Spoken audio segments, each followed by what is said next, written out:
Voilà, et on est avec Paul Germain à Bruxelles. Paul, ce prix est décerné dans un contexte très particulier au Parlement européen.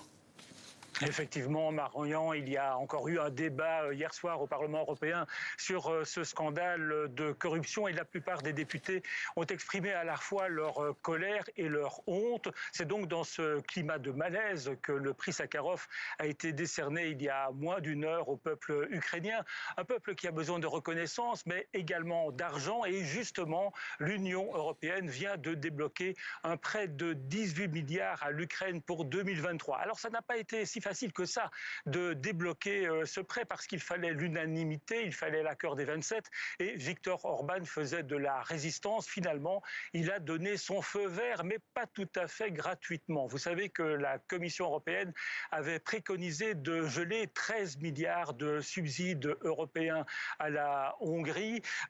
Finalement, les dirigeants européens ont décidé de couper la poire en deux. La moitié de ce subside va être versée à la Hongrie. Alors bien sûr, on peut voir le verre à moitié vide ou le verre à moitié plein. Il y a ceux qui disent que l'Europe a cédé au chantage de Viktor Orban et puis il y a ceux qui relèvent que pour la première fois, des subsides européens ne seront pas versés à un pays qui est soupçonné fortement de corruption.